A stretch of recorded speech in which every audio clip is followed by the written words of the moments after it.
Welcome to the Daily Influence, where our mission is to deliver a daily dose of positive influence that can uplift you personally or be shared within your sphere of influence. While not every episode may directly apply to your unique circumstances, we strive to provide insights and inspiration relevant to most people's daily, weekly, and monthly lives. Whether you are tuning in during the morning, noon, or night, the Daily Influence is here for you. Listen, share, and embrace the power of influence in your life. Hey, it's Brian Smith again, and welcome to the Daily Influence. And like yesterday's episode, I am still here in Frisco, Colorado at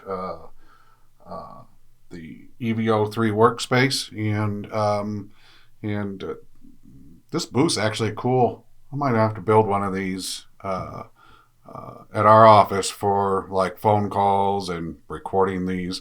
Not as interesting in the background if I was to go walk around, say, Bravo Vale or Vale out in the mountains, but then it would be difficult to get decent quality for you. So I hope you don't mind. Those of you that can see the background, hope you don't mind. We are still focused on our daily influence on, focus. And I'm really looking forward. We're going to talk about time flies by so quickly. And, does it have to fly by quickly? When I hear parents say, when I hear myself say, wow, kids grow up so fast. I can't help but think, really? A day is a day. A second is a second, a minute's a minute, an hour is an hour. And they go by at the same pace every time. Every day goes by at the same pace. It's our perception, really, that affects us. It's those things in our lives that distract us and get us into these comfortable focuses and move us away from present moment into the future, the past, whatever it is that distracts us. It's interesting, time itself hasn't been that structured for all that long, if you really think about it. It's not always been measured like it is today. It wasn't until 1884 in England when they tried to synchronize time across many towns to have a standardized time schedule that we came up with the time zone system, the meridian system. And we fell into this very structured time for humans. And it was this adaptation of time that began to catch up and change around the world. And it was the use of that information and that structure that really started get in the way. And what does structure of time have to do with it? Well, it's perception. We can now apply perception to time in a different way. We can give it structure. We can apply task to time. What we've created today is a lifestyle that's based on tasks that are measured oftentimes and managed oftentimes by time. And because of that, it makes time go by much faster in our lives.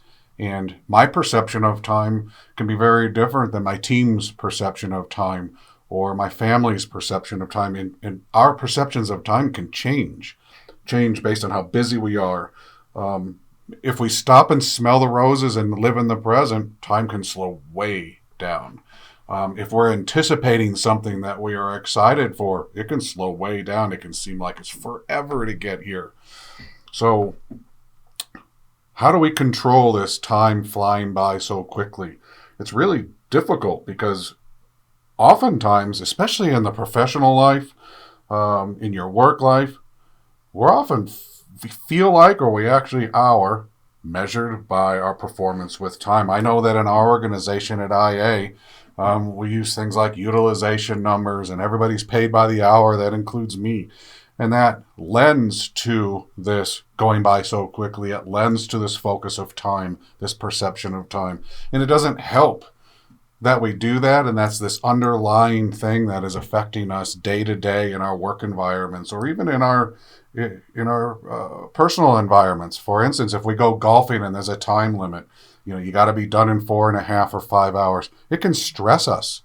It can make us golf less well. It can make us try to hurry things, which, as we all know, if we're golfers, that's not good for golf.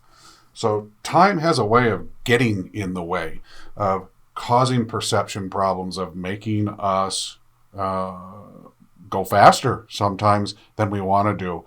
And if we want to slow down, like we've been talking about through these episodes, we need to get a handle on what our perception of time, why is time flying by so quickly for us?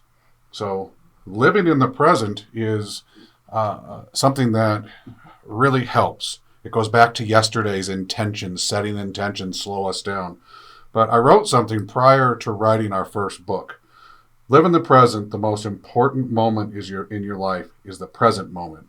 It is the present that all things are learned, lost, and forgotten. So the present moment is powerful if you allow it to guide you and to help you. There is no better time to make your best individual decision than the present moment. But if you haven't been present, if you haven't been intentional, you haven't slowed down and engaged, your perception of what's happening right now when you make those decisions can be skewed. One of the best ways to learn how to do that is understand that it's a journey. Living in the present is a journey for us. It's something that is going to be difficult. You're going to get shiny things off that make you distracted, that get in the way of you being intentional, living in the present. Understanding that fact can help you to actually slow down, recognize those moments, and help you to be more intentional. Slow down, be more in the present. You can't regain time.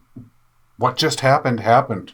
We can't get that back. All we can do is get back to the present and utilize the present time to the best of our abilities. And what that means to each of us is different. Our areas of influence aren't the same. So you need to understand how time is affecting you. What I did for me that helped me to understand what was happening, what the time sucks were in my life, was I kind of wrote a journal. I looked at, what was going on in my day-to-days at work, at home, and understanding those times in my life where time was going by too fast. What was happening between 8 and 10? Why couldn't I remember what I ate for lunch yesterday? What was going on during lunch that distracted me from my meal?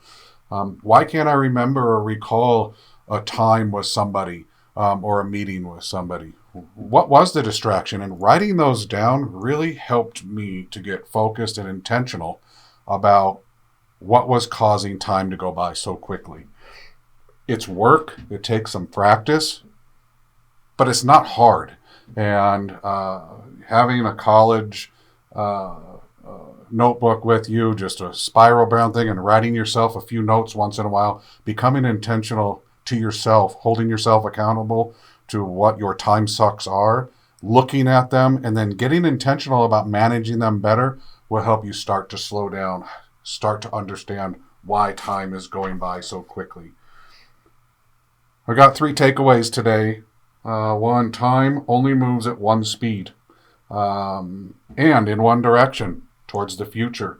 So the only thing that changes is your perception of it. Become intentional about your time, become intentional about the present, and you'll have better control over that. Measure your time in all areas. Figure out what your time sucks are. Figure out what's pulling your time away, what's distracting you, what's keeping you from managing your time, understanding your time, and what's happening in your time. And then to be in the now, know that you have to expect out of your day. So what does that mean to be in the now and expect what's out of your day? Well, look at your day ahead of time.